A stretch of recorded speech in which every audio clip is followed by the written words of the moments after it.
बारामती पोटनिवडणुकीवरून महाविकास आघाडीत दुफळी। शरद पवारांच्या राष्ट्रवादीचा उमेदवार न उतरवण्याचा निर्णय। ठाकरेंची शिवसेना सुनेत्रा पवारांना पाठिंबा देणार असल्याची माहिती। मात्र काँग्रेस पोटनिवडणूक लढवण्यावर ठाम। राहुरी पोटनिवडणुकीचाही पेच कायम। काँग्रेस निवडणूक लढणार। ठाकरेंची शिवसेनाही उमेदवार देण्याच्या तयारीत। शरद पवारांच्या राष्ट्रवादीकडून प्राजक्त तनपुरे इच्छुक। मात्र भाजप बिनविरोध निवडीसाठी आग्रही।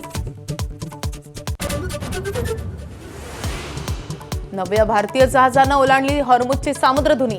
46,650 टन एलपीजी घेऊन ग्रीन सान्वी जहाज भारताच्या दिशेनं। आणखी 17 जहाजं परतीच्या प्रतीक्षेत पर्शियाच्या आखातात। हॉर्मुझच्या सामुद्रधुनीवरून राष्ट्राध्यक्ष डोनाल्ड ट्रम्प यांचा इराणला पुन्हा इशारा। 48 तासात सामुद्रधुनी खुली करण्याची मुदत, अन्यथा बॉम्ब हल्ल्यांना तयार राहण्याची धमकी। धोंडो अशोक खरातचा मुलगा नॉट रिचेबल झाल्याची चर्चा। हर्षवर्धन खरातची एसआयटीकडून 2 दिवस आधी करण्यात आली होती चौकशी टाळण्यासाठी गायब झाल्याची शंका। अशोक खरात प्रकरणानंतर अनेक भोंदूंचा पर्दाफाश। रायगडच्या खालापूरमधल्या भोंदू बाबाजानचा महिलांवर अत्याचार। काळी जादू करण्याच्या बहाण्यानं फार्म हाऊसवर बोलावून महिलांवर अत्याचार। भोंदू अशोक खरातच्या जाळ्यात अडकलेल्या पीडित महिलांना मानसिक धक्का।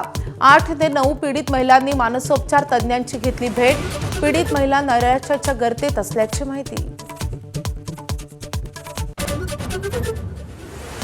राज्यातील अवकाळी आणि गारपिटीमुळे 29 जिल्ह्यात 2 लाख हेक्टरवरील पिकांचं नुकसान। नाशिक, धुळे, अहिल्यानगर आणि जळगाव जिल्ह्याला सर्वाधिक फटका। फळबागा, भाजीपाल्यासह रबी पिकांची माती।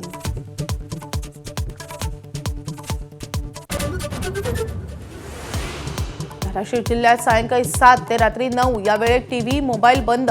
मुलांचं अभ्यासाकडे लक्ष वळावं यासाठी जिल्हा परिषदेचा निर्णय। 760 ग्रामपंचायतींचा टीव्ही बंद उपक्रमात सहभाग। महिलांना संसदेत 33% जागा देणारं विधेयक 16 एप्रिलला मांडणार। पंतप्रधान नरेंद्र मोदींची केरळातल्या प्रचार सभेत घोषणा।